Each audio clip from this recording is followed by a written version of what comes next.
Now, boys and girls, I wonder, has anybody received any of these this year? Can you see what it is? Yeah, has anybody got a Christmas card this year? Yeah. Did anybody send a Christmas card? Yeah. Well done, Cara, that's lovely. Oh, lovely. Now, sometimes we send Christmas cards and we might just have a little message in them, there's some words, or we might write a big, long story. Sometimes when we send Christmas cards to people, it might be one of the only times in the year that we might speak to them. Now, this year, some of them will be delayed by the postal service. So maybe instead, we're going to send something else. Has anyone ever sent a Christmas text message? Or what other ways might we talk to somebody or send a message to someone? Can you think of any other ways? Talking on the phone. Very simple. You might just ring someone up to wish them happy Christmas. There's so many things. When I was up in Cairns Hill last week, they were telling me about all these different ways that they communicate. WhatsApp, Twitter, Facebook Messenger, all these really big ways that we can communicate with each other. And sometimes we write letters. Does anybody write letters still? Yeah? Mabel, yes, Mabel's a good letter writer. Sometimes it's nice to write letters. So we can communicate by cards and letters and by our phone and by the internet and lots of different ways. And at Christmas time, we think about God communicating with us.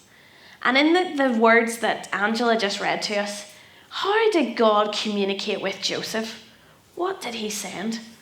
Wasn't a Christmas card. Wasn't a WhatsApp message.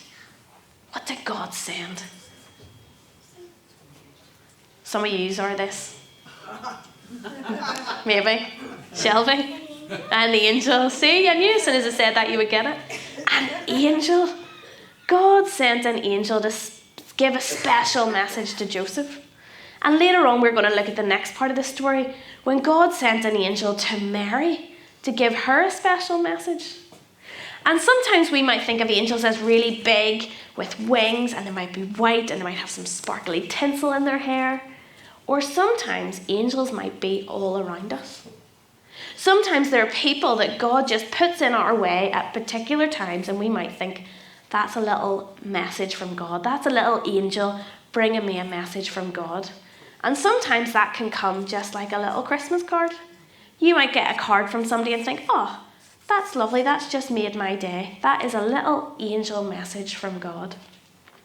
But one of the most important ways that God communicates with us is through the Bible, through all the stories and all the words in his great big story. And God, at this time of year, we think of him sending Jesus as a baby, another message for us. And we talk a lot about the word Emmanuel. Emmanuel means God with us. That was God's biggest way of sending us a Christmas card. He sent us a baby Jesus. And so next week, when we're opening all our presents, when we're getting all excited about the tinsel and the wrapping paper and all the exciting sparkly things, maybe we'll remember the sparkly angels that sometimes bring us messages. Maybe we'll remember Jesus, the greatest gift of all, Emmanuel, God with us. And maybe if we've still got Christmas cards to write and send, if you're anything like me and super organised, when you're writing your cards, you might think, what special message do I want to share with those people from God this week? So let's pray together. God, thank you that you talk to us through angels, through Christmas cards, through your word to us, through Jesus, Emmanuel, born to be among us. God, this week, when we communicate with others, may we share something of your story of love and joy. God, may we be like little angels in your world, taking your good news to the people we meet.